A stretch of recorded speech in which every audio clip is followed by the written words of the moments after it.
that I give when I go to international fora. Thirdly, you just mentioned World UNESCO Heritage Sites. One of the oldest UNESCO World Heritage Sites, known as the Mound of the Dead, or Mohenjo Daro in Sindhi, dates back to 2500 BCE.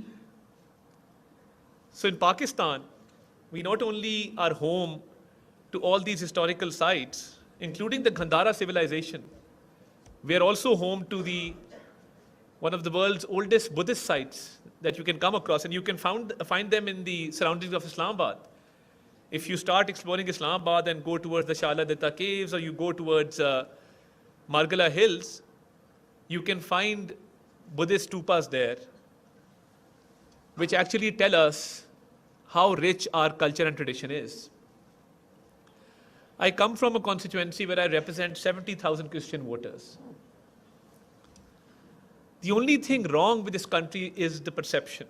We're a very misunderstood people, and there are so many misconceptions about us. I grew up in the United Arab Emirates, and when I went to school, we were perhaps only 4 or 5 Pakistanis in that particular class.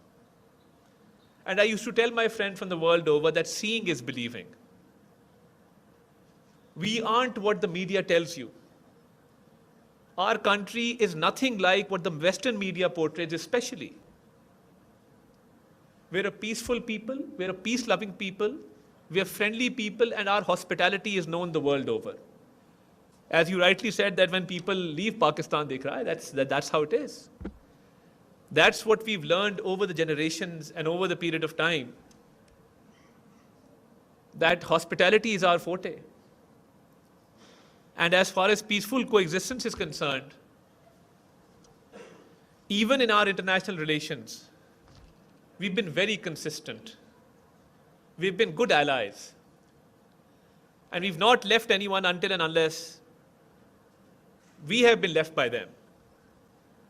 So, as a people, I think we need to put across the message of tolerance, of peace, of harmony through our culture.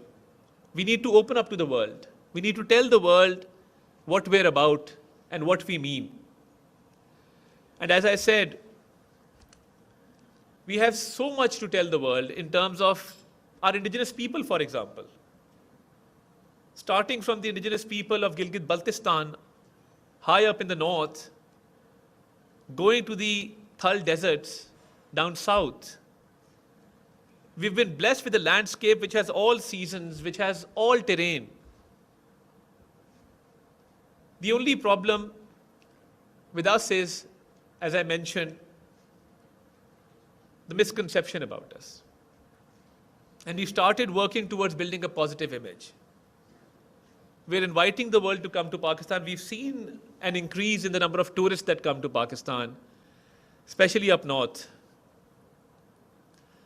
And every delegation, because we've had so many foreign delegations coming to Pakistan, we were privileged enough to host the Shanghai Cooperation Organization Summit, and a summit of this stature after almost 27 years. People who come to Pakistan,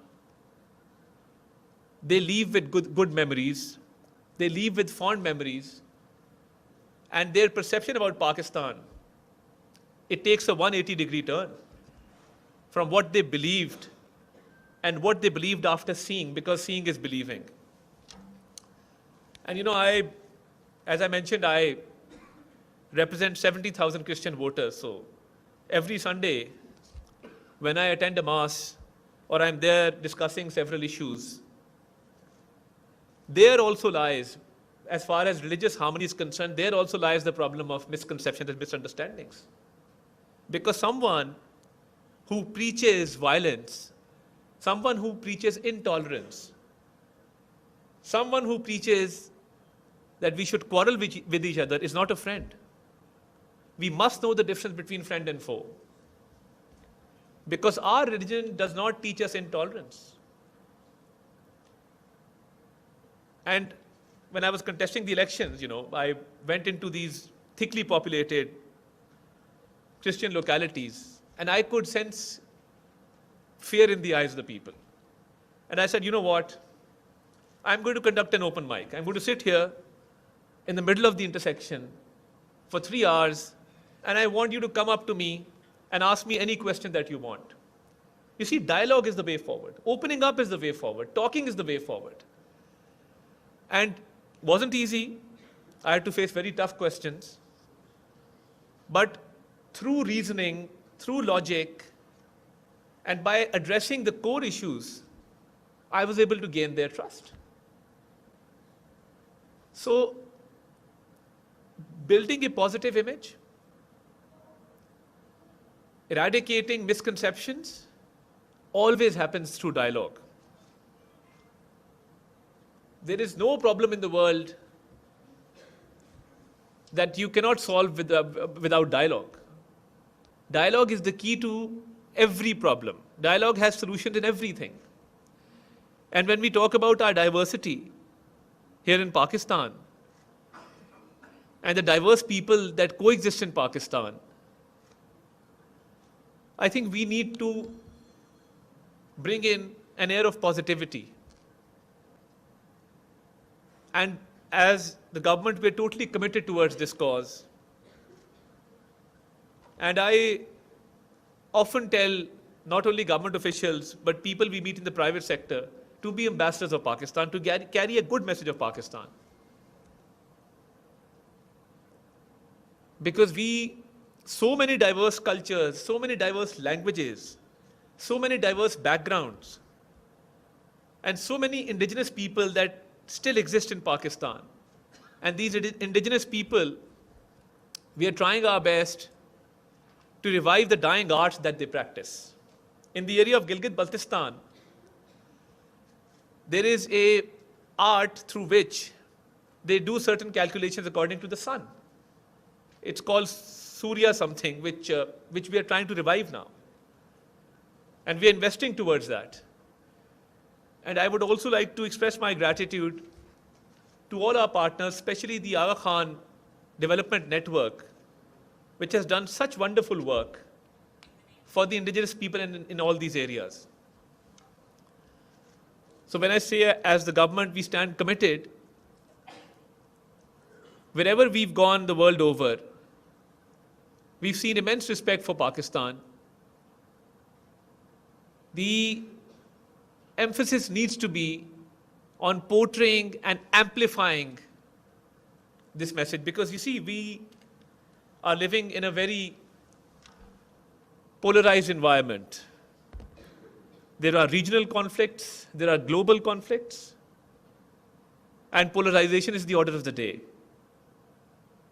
But when it comes to national interest, when it comes to the culture of the country, when it comes to portraying a soft image of the country, I think this is something that we can come to common grounds on. There's a lot that has been done. There's a lot that can be done. And we fully stand committed towards this cause. And I would like to give a message to the people of the world that Pakistan is a peaceful place. Pakistan is a beautiful place. And if you come to Pakistan, you will witness that how misconceived and how misunderstood we are the world over. So we're making an all-out effort in order to promote not only our diversity, but our harmony within and outside Pakistan, to give a positive message and to tell the world that, we have such good stories to tell. As far as our heritage sites are concerned, we need to do more. After the 18th Amendment, a lot of these heritage sites have gone to the provinces, and I, as the Minister for Culture and National Heritage, I formed a task force where we are coordinating with the provinces so there are no gaps. And we can not only look after these heritage sites, but we can open them up for the world to see. We're also working on a virtual museum, a virtual tour of these places. A website is being made in this regard. We're making a portal, a digital portal, so people can, by the click of a button, access these places and see who we are and what we are as Pakistanis. I thank you. I've taken a lot of your time. I just wanted to put out these few words as the Minister for Culture. And I think we have a very bright future as far as our diversification, our culture is concerned, our traditions are concerned. The world just needs to come here and see these diverse cultures and traditions that we practice in Pakistan. Thank you very much. Pakistan Zindabad.